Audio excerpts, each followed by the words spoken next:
শুধু এই লড়াই এখানে ক্ষান্ত হবে না, আমাদের রাজ্যে 26,000 ছেলে মেয়ের চাকরি বাতিল হয়েছে, মনে আছে? 8 নম্বর বাড়ির ছেলেরা বিশ্বজিতের বাড়ির ছেলে হতে পারে, লক্ষ্মীদার বাড়ির ছেলে হতে পারে, আমাদের পরিবারের সন্তান হতে পারে। শুধু রাজ্য সরকারের অপদর্থতার জন্য, ব্যর্থতার জন্য, এসএসসির পরিষদের ব্যর্থতার জন্য বারবার কোর্ট বলছে যে কারা যোগ্য কারা অযোগ্য সেই পৃথকীকরণ করে দিন। এরা পৃথকীকরণ না করার ফলে 26,000-এর মধ্যে যারা যোগ্য তাদেরও চাকরি বাতিল হয়েছে। সেই সমস্ত যোগ্য শিক্ষকদের আমাদের পক্ষে আমরা আছি, ন্যায় সকলের ফান্ড আছে, আগামী দিনে রাজপথে তাদের হয়ে তাদের সাথে গলা মিলিয়ে আমরা আবার নামবো। প্রস্তুত আছেন তো নাকি? আর একটা দুঃখের বিষয়, রাজ্য সরকার বলছে এই আইন আমরা রাজ্যে লাগু হতে দেবো না। ভালো কথা, এই রাজ্যে আজ লাগু না হওয়ার জন্য দুটো দিক আছে রাজ্য সরকারের। একটা, সরকারের প্রধান হয়ে সুপ্রিম কোর্টে মামলা করা, উনি এখনো কিন্তু করছেন না।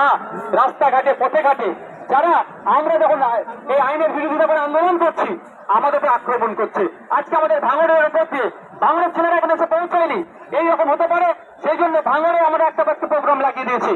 ভাঙড়ের ছেলেরা হলে প্রোগ্রাম করছে, কিন্তু ওই বাসন্তী হাইটের উপর দিয়ে যারা আসছিল তাদের উপরে পুলিশ আক্রমণ করেছে। তৃণমূল বলছে, মমতা ব্যানার্জি বলছে, রাজ্য সরকার বলছে আমরা এই আইনকে লাগু হতে দেবো না, আর আমরাও কি বলছি না এই আইনকে লাগু হতে দেবো না। তো আমাদের দুজনের সুর কি আলাদা? সুর তো এক, তাহলে আমাদের উপরে আক্রমণ হলে কেন, আমাদের আটকাতে হলে কেন?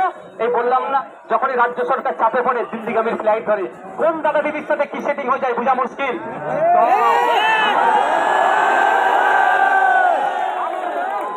আমার বোন, আমাদের বাড়ির মেয়ে, আমাদের বাড়ির কন্যা তিলোত্তমার এখন আমরা ভুলে যাচ্ছি।